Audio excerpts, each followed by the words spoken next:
Car की खिड़की से पीछे छूटते पेड़ों को देखते हुए दिव्या के चेहरे पर एक ऐसी मुस्कान थमी हुई थी जिसे दुनिया की कोई भी चिंता मिटा नहीं सकती थी। शादी के पूरे 4 महीने के बाद वो अपने मायके जा रही थी। बगल में ड्राइविंग सीट पर बैठे उसके पति राज बार बार उसे कनखियों से देख रहे थे और मुस्कुरा रहे थे। मैडम, थोड़ा धीरे मुस्कुराइए वरना गाल दुखने लगेंगे, राज ने छेड़ते हुए कहा। वैसे एक बात बताऊं, अब तुम वो दिव्या नहीं रही जो 4 महीने पहले इस घर से विदा हुई थी। देखना, तुम्हें अपना ही घर बदला बदला सा लगेगा। दिव्या ने हंसते हुए जवाब दिया।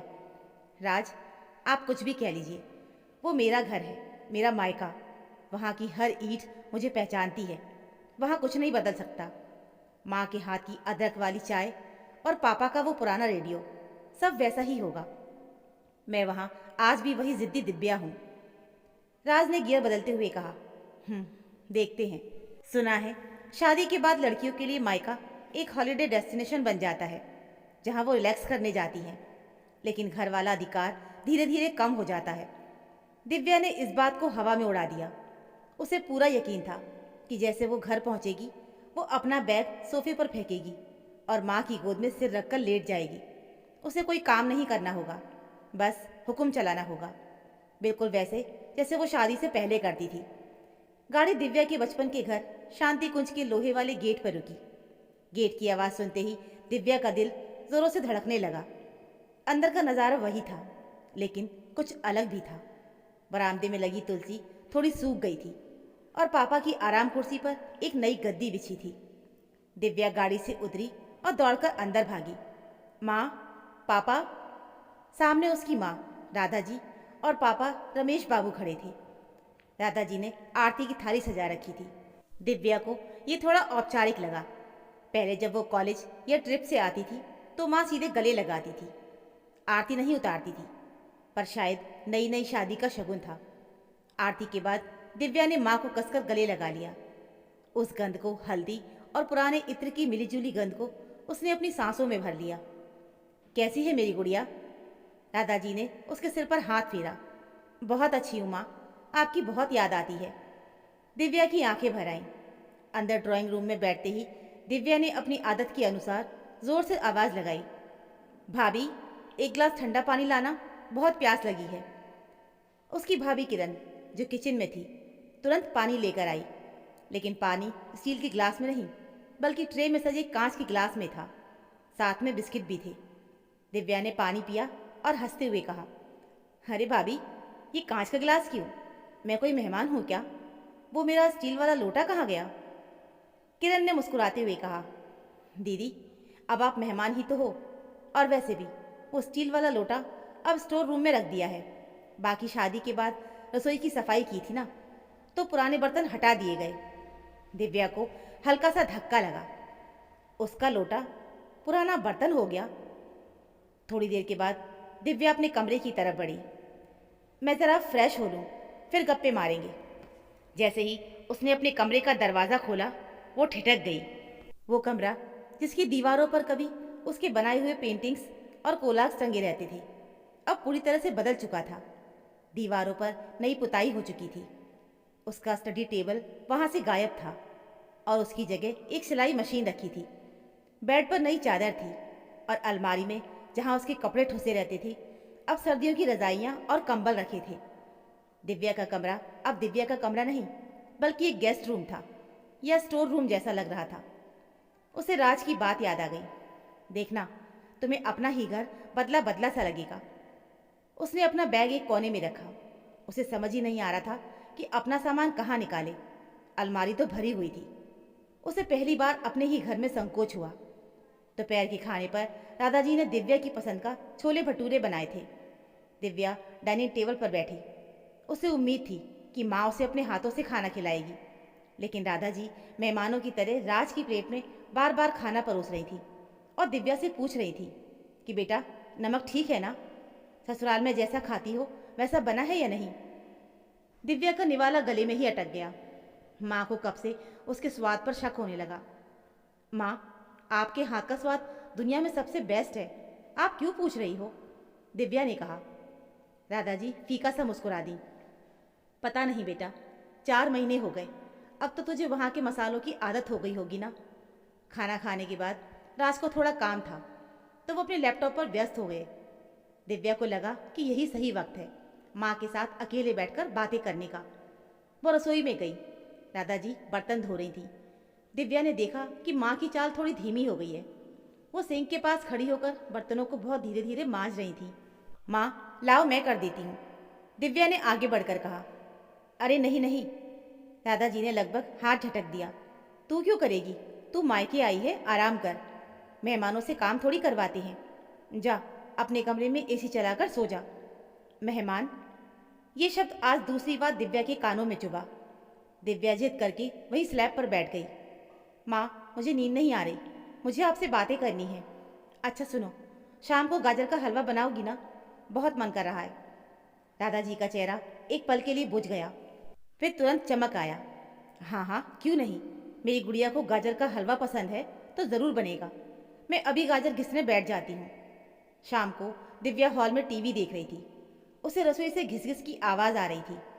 उसे लगा माँ गाजर घिस रही है। अचानक आवाज़ बंद हो गई और एक हल्की सी करहाने की आवाज़ आई। आह! दिव्या चौंक गई। वो दबे पांव रसोई की तरफ गई। दरवाजे की ओर से उसने देखा। उससे उसका दिल पसीज गया। दादाजी जमीन पर बैठी थी। कद्दूकस उनके सामने रखा था। वो अपना बायां हाथ अपने दाहिने घुटने पर रखकर उसे ज़ोर ज़ोर से दबा रही थी।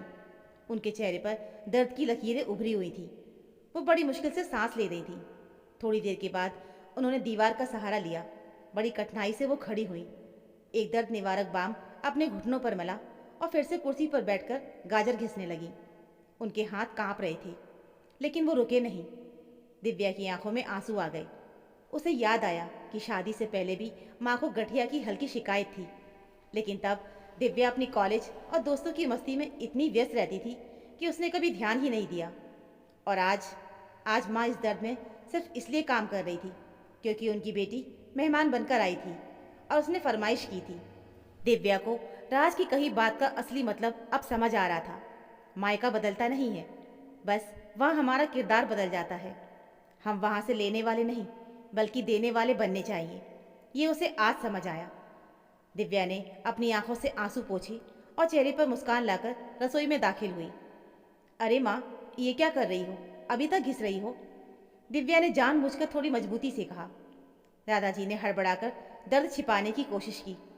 बस बेटा, हो गया, तू जा, अभी बनाती हूँ। दिव्या ने दादाजी के हाथ से कद्दूकस छीन लिया।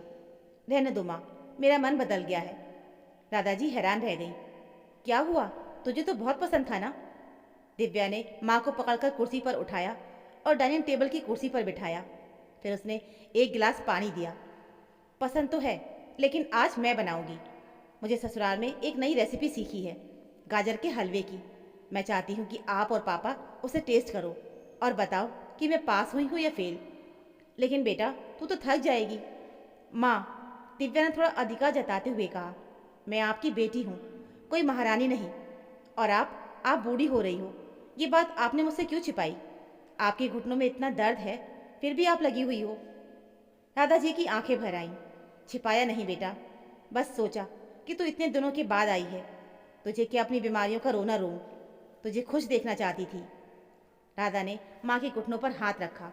माँ, मेरी खुशी आपके हाथ के हलवे में नहीं, आपके आराम में है। मैं यहाँ सिर्फ बचपन जीने नहीं आई हूँ, मैं ये देखने आई हूँ कि मेरे जाने के बाद आप अपना ख्याल रख रही हो या नहीं। दिव्या ने भाभी को आवाज़ दी। भाभी, प्लीज़ आप माँ के पास बैठो, आज किचन में मेरी जिम्मेदारी है। उस शाम रसोई में दिव्या थी। उसने गाजर घिसी और हलवा बनाया। पसीना उसके माथे पर था, थकान उसके पैरों में थी, लेकिन मन में एक अजीब सा सुकून था।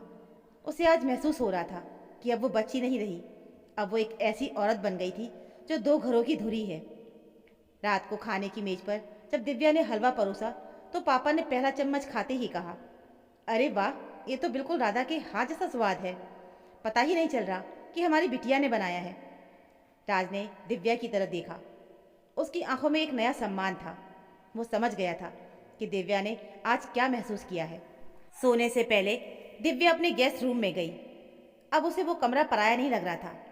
उसे समझ आ गया था कि कमरे बदलते हैं, जगह बदलती है, लेकिन प्यार नहीं बदलता, बस उस प्यार को जताने का तरीका बदल जाता है। दादाजी धीरे धीरे चलकर दिव्या के कमरे में आई। उनके हाथ में एक पुराना संदूक था। बेटा, सो गई क्या?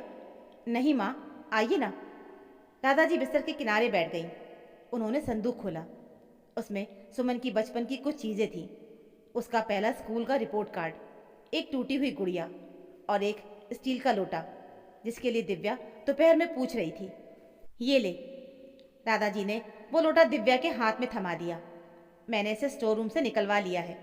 मुझे लगा था कि तू अब बड़ी हो गई है, शहर में रहती है, तो तुझे ये सब पुराने ढर्रे पसंद नहीं आएंगे। मुझे लगा तू अब बदल गई होगी। दिव्या ने उस लोटे को सीने से लगा लिया। माँ, लड़कियां ससुराल जाकर तौर तरीके बदल लेती हैं, पर अपनी जड़ें नहीं बदलती। मैं आपके लिए हमेशा वही जिद्दी दिव्या रहूंगी। दादाजी ने दिव्या का माथा चूमा। जानती हूँ, पर आज तुझे रसोई में काम करते देख और मेरी तकलीफ समझते देख मुझे यकीन हो गया कि मेरी बेटी सचमुच अब बड़ी हो गई है। तूने आज मुझे आराम देकर जो खुशी दी है वो उस हलवे से कहीं ज़्यादा मीठी थी। अगले दिन जब दिव्या वापस जाने के लिए गाड़ी में बैठी तो उसकी आंखों में आंसू थे, लेकिन ये बिछड़ने का गम नहीं था, ये एक संतोष था। राज ने गाड़ी स्टार्ट की और पूछा, तो कैसा लगा मायका? बदला बदला सा? दिव्या मुस्कुराई। उसने पीछे मुड़कर देखा जहां माँ और पापा गेट पर खड़े हाथ हिला रहे थे। घर तो वही था राज, बस देखने वाली नज़र बदल गई थी। पहले मैं वहाँ हक जताने जाती थी, इस बार मैं वहाँ फ़र्ज़ निभाने गई थी। और सच कहूँ, ये वाला सुकून बचपन वाली जिद से कहीं ज़्यादा बड़ा है। गाड़ी आगे बढ़ गई, लेकिन दिव्या जानती थी कि अब उसे मायके जाने के लिए किसी मुहूर्त या ज़रूरत का इंतज़ार नहीं करना होगा। अब वो वहाँ अपनी माँ की लाठी बनने जाएगी, मेहमान बनने नहीं। क्योंकि बेटियाँ पराई होकर भी कभी पराई नहीं होती हैं, बस प्यार के एक नए रूप में ढल जाती हैं। तो दोस्तों, उम्मीद है आपको हमारी कहानी ज़रूर पसंद आई होगी। कहानी कैसी लगी हमें कमेंट में ज़रूर बताइएगा। कहानी अच्छी लगी हो तो प्लीज़ वीडियो को लाइक और चैनल को सब्सक्राइब ज़रूर कर लीजिएगा। मिलते हैं फिर एक और नई कहानी के साथ। तब तक के लिए धन्यवाद।